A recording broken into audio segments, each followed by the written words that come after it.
this brilliant time I'm having playing this game. This shiny space in my heart as I continue. Hello and welcome, my space-time leaves.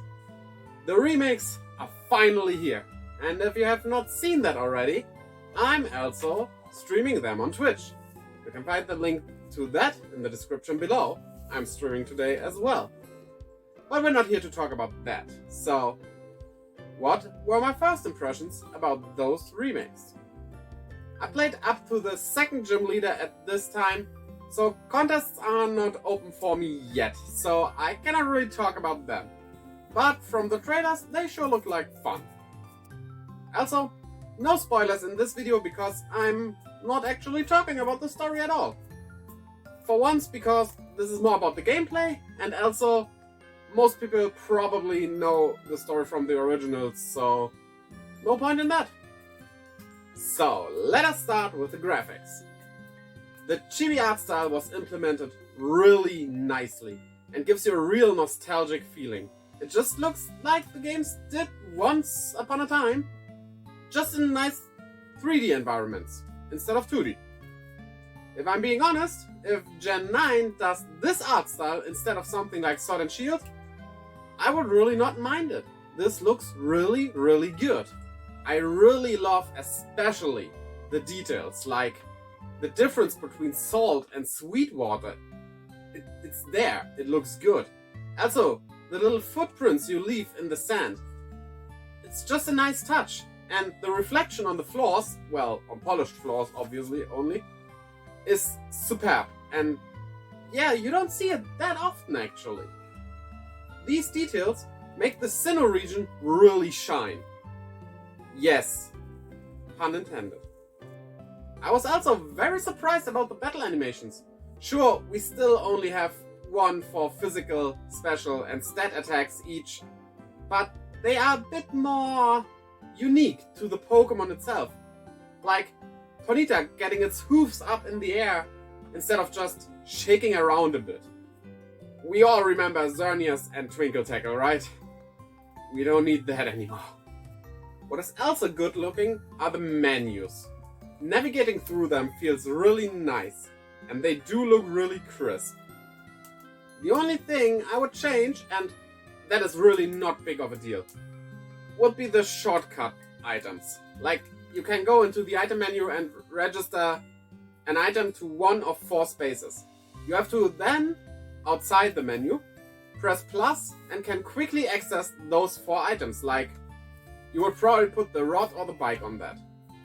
However, why do I have to go through the struggle pressing plus and then choose the item if they could just use the right stick for that?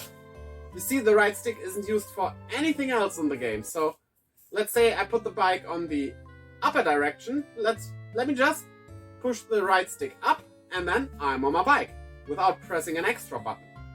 That would be so much better, but as I said, it's not much of a deal here. It's not really that bad, it's just, it could be a bit more convenient. I do love how the little Pokemon sprites look in the Pokemon menu, and if they were stickers, yeah, they would probably be all over the place here because they are cute, they are crisp, I love them. Also, the reflection-y display of everything makes it a bit futuristic, just like Pokemon is. So yeah, the menus, they could stay like that and I wouldn't mind. Now, like I stated before, I could not do the contests, but I dug around the underground a bit. Again, pun very much intended.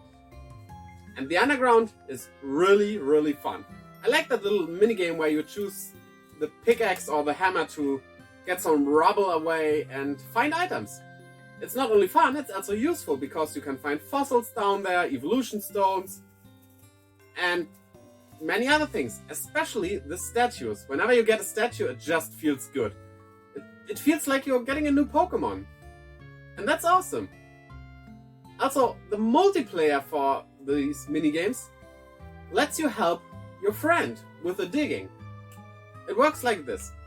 If your friend goes to a wall and starts digging there will be 2 shiny spots on the left and right of said friend. You can then join him. However, you do have a different panel than him. But whenever you swing your pickaxe, it will also clear some rubble away on your friend's panel. This works only in that one way though. I don't know why it doesn't work both ways, but hey, you can always start digging yourself and your friend then helps you. And so you can help each other out. And helping your friends is a nice thing to do, right? Why wouldn't you do that? Of course, not everything can be hunky-dory. There's one big thing missing, and that is trading. Well, technically not trading in general, because trading is in it. Don't worry about that. But the GTS, which is now remained the GWS. You can trade in the global union room via internet, but only with one other player. So if you encounter that one other player and don't have what he needs, you will get no trade. So where's the place, well, the GTS, to be exactly, where you can search up a specific Pokemon you want, instead of just getting a random trainer to trade with. It would be really helpful to have that already in. Also, no wonder trades on top of that, but yeah, that's not that bad. Wonder trades are fun, but not that necessary. Don't worry though, these implementations will come with a later update. Let's just hope it's not all that late. And I have no idea why they do it like that, because trading is a very big part of Pokemon. It's one of the main parts of Pokemon.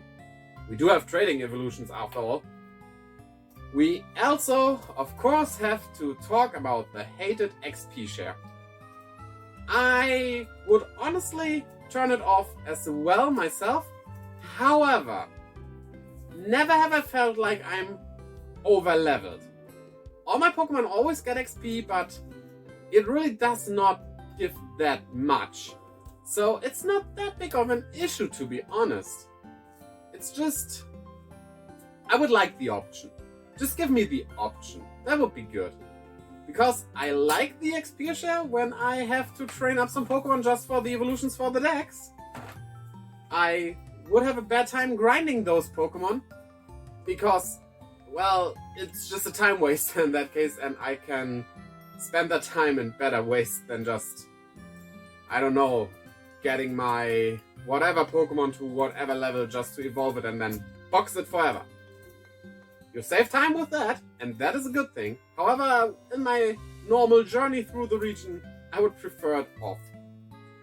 But like I said, don't worry too much about it.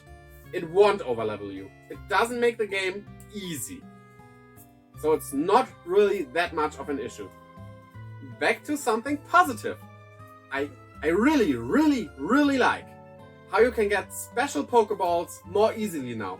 You can just buy them at Pokemarts. Not all at once, you have to unlock them one after the other, but it just makes me feel more like a professional trainer than just someone chugging random Pokeballs at some random Pokemon just to hope it stays in some time.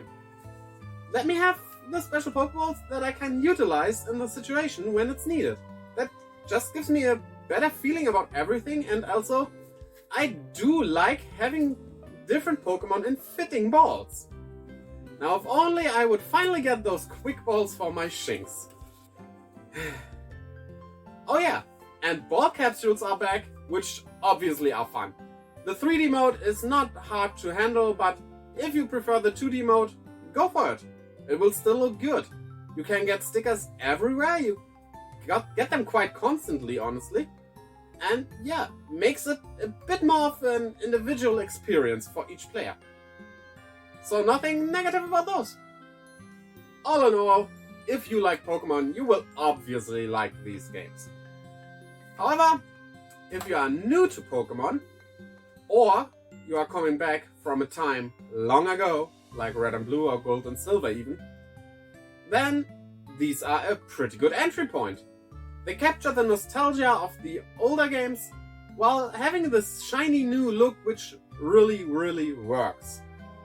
So I think you can really enjoy these games if Pokemon is something for you. Sure, these are only my first impressions. However, I don't think they mess up something later on in the game that makes me hate these games. I will enjoy them from now into the future, until I'm done with them. That's happening with every game, you could say. Well, except online games. I'm not really into online games. Oh well. Tell me in the comments below what you think about them. And now it's time for a weekly look at Team C's. At the time of recording this, we have reached 60,216,021 pounds of plastic that gets removed from the ocean. And that is a good thing. Except for maybe IGN, because too much water. Okay, with that, why not fire a bullet seed on that like button down there? And while you're at it, also use a quick attack on the subscribe button and the little bell to keep updated whenever I upload a new video, which happens twice a week. Also, while you are down there, check out the links in my description that lead to my Twitch, Twitter, and Instagram. I think you will enjoy the content there as well. So, until next time, bye-bye!